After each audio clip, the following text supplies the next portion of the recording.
ಮೂಡ ಹಗರಣದ ಪ್ರಕರಣದಲ್ಲಿ ದೂರುದಾರ ಸ್ನೇಹಮಯಿ ಕೃಷ್ಣ ಇವರಿಗೆ ಶಕ್ತಿಯನ್ನ ತುಂಬೋ ಸಲುವಾಗಿ ಒಂದು ಪೂಜೆಯನ್ನ ನೆರವೇರಿಸಲಾಗಿದೆ. ಇದಕ್ಕಾಗಿ ಪ್ರಾಣಿ ಬಲಿಯನ್ನು ಕೂಡ ಕೊಡಲಾಗಿದೆ. ಸಂಬಂಧ ಸುಮೋಟೋ ಕೇಸನ್ನ ದಾಖಲು ಮಾಡಿಕೊಂಡಿದ್ದಾರೆ ಪೊಲೀಸರು. ಮಾಡಿದ್ಯಾರು, ಮಾಡಿಸಿದ್ಯಾರು ಈ ಪ್ರಶ್ನೆಯಂತೂ ಇನ್ನು ತನಿಖೆಯ ಹಂತದಲ್ಲಿರೋದ್ರಿಂದ ಅದು ಹೊರಬರಬೇಕಾಗಿದೆ.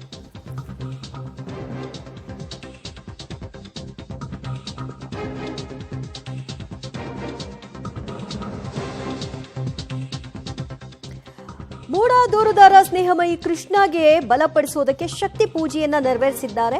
ಸ್ನೇಹಮಯಿ ಕೃಷ್ಣ ಮತ್ತು ಗಂಗರಾಜ್ಗೆ ಬಲಕ್ಕೆ ಶಕ್ತಿ ದೇವತೆಯ ಮೊರೆ ಹೋಗಲಾಗಿದೆ.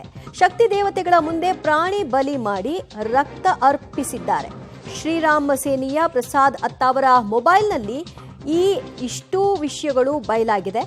ಮಸಾಜ್ ಪಾರ್ಲರ್ ಗಲಾಟೆಯಲ್ಲಿ ಬಂಧನಕ್ಕೆ ಒಳಗಾಗಿದ್ದಂತಹ ಪ್ರಸಾದ್ ಅತ್ತಾವರ ಪೊಲೀಸರು ಮೊಬೈಲ್ ರಿಟ್ರೀವ್ ಮಾಡಿ ಪರಿಶೀಲನೆ ನಡೆಸಿದಂತಹ ವೇಳೆಯಲ್ಲಿ ಹಲವಾರು ವಿಡಿಯೋಗಳು ಪತ್ತೆಯಾಗಿದೆ. ಸ್ಫೋಟಕ ಅಂಶ ಈಗ ಬಯಲಾಗಿದೆ. ಸರಣಿ ಪ್ರಾಣಿ ಬಲಿ ಮಾಡಿರೋ ವಿಡಿಯೋ ಕೂಡ ಈಗ ಪೊಲೀಸರ ವಶಕ್ಕೆ ಲಭ್ಯವಾಗಿದೆ. ಈ ವಿಡಿಯೋ ಏನು ನೀವು ನೋಡ್ತಾ ಇದ್ರಿ ಅದು ಪ್ರಸಾದ್ ಅತ್ತಾವರ ಅವರ ಮೊಬೈಲ್ನಲ್ಲಿದ್ದದ್ದು. ದೇವರ ಫೋಟೋ ಮೇಲೆ ಸ್ನೇಹಮಯಿ ಕೃಷ್ಣ ಮತ್ತು ಗಂಗರಾಜು ಇವರಿಬ್ಬರು ಕೂಡ ಮೂಡ ಹಗರಣಕ್ಕೆ ಸಂಬಂಧಪಟ್ಟ ಹಾಗೆ ದೂರು ಕೊಟ್ಟಿರುವಂತಹ ದೂರುದಾರರು ಇವರಿಬ್ಬರ ಫೋಟೋವನ್ನ ಇಟ್ಟು ಈ ಪೂಜೆಯನ್ನ ನೆರವೇರಿಸಿದ್ದಾರೆ. ಸೊ ಇದು ಶಕ್ತಿ ತುಂಬೋ ಸಲುವಾಗಿ ನೆರವೇರಿಸಿರುವಂತಹ ಪೂಜೆ ಅಂತ ಸದ್ಯ ತಿಳಿದು ಬರ್ತಾ ಇದೆ. ಇದನ್ನ ಮಾಡಿದ್ಯಾರು ಅನ್ನೋದು ಇನ್ನೂವರೆಗೂ ಖಾತ್ರಿಯೇ ಆಗಿಲ್ಲ.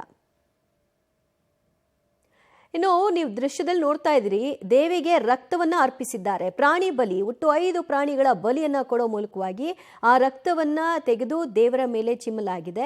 ಸೊ ಈ ಮೂಲಕವಾಗಿ ಸ್ನೇಹಮಯಿ ಕೃಷ್ಣ ಮತ್ತು ಗಂಗರಾಜು ಈ ಹೋರಾಟದಲ್ಲಿ ಗೆಲುವನ್ನ ಸಾಧಿಸ್ಲಿ ಅಂತ ಶಕ್ತಿ ಪೂಜೆಯನ್ನ ನೆರವೇರಿಸಿದ್ದಾರೆ ಅಂತ ಹೇಳಲಾಗ್ತಾ ಇದೆ. ಈ ಎಲ್ಲ ವಿಡಿಯೋಗಳು ಕೂಡ ಈಗಾಗಲೇ ಪಾರ್ಲರ್ ಒಂದರ ಮೇಲೆ ದಾಳಿ ನಡೆಸಲಾಗಿತ್ತು, ಅಲ್ಲಿ ಅನೈತಿಕ ಚಟುವಟಿಕೆಗಳಾಗ್ತಾ ಇದೆ ಅಂತ. ಆ ಸಂದರ್ಭದಲ್ಲಿ ಪ್ರಸಾದ್ ಅತ್ತಾವರನನ್ನ ಅರೆಸ್ಟ್ ಮಾಡಿದ್ರು. ಸೊ ಆ ಮೊಬೈಲಲ್ಲಿ ಈಗ ಸಿಕ್ಕಿರೋದು. ಇದರಲ್ಲಿ ದೇವಿಗೆ ಮದ್ಯದ ಅಭಿಷೇಕವನ್ನು ಕೂಡ ಮಾಡಲಾಗಿದೆ. ರಕ್ತದ ಅಭಿಷೇಕ, ಮದ್ಯ ಅಭಿಷೇಕ, ಹೀಗೆ ನಾನಾ ರೀತಿಯಲ್ಲಿ ಅಭಿಷೇಕಗಳನ್ನು ನೆರವೇರಿಸಿರುವಂತಹ ಕಂಪ್ಲೀಟ್ ವಿಡಿಯೋಗಳು ಲಭ್ಯವಾಗಿದೆ. ಈ ವಿಡಿಯೋವನ್ನು ಅನಂತ್ ಭಟ್ ಎಂಬ ವ್ಯಕ್ತಿ ಪ್ರಸಾದ್ ಅತ್ತಾವರ ಕಳಿಸಿರೋದು. ಅನಂತ್ ಭಟ್ ನಡೆಸಿರುವಂತಹ ಪೂಜೆನ ಇದು, ಅಥವಾ ಯಾಕೆ ಅನಂತ್ ಭಟ್ ಪ್ರಸಾದ್ ಅತ್ತಾವರ ಕಳಿಸಿದ್ದು, ಇದೆಲ್ಲವೂ ಕೂಡ ಈಗ ತನಿಖಾ ಹಂತದಲ್ಲಿದೆ. ಸದ್ಯ ಈ ಸಂಬಂಧ FIR ದಾಖಲಾಗಿದೆ. FIRನ ಕಾಪಿ ನೀವು ನೋಡ್ತಾ ಇದ್ರಿ.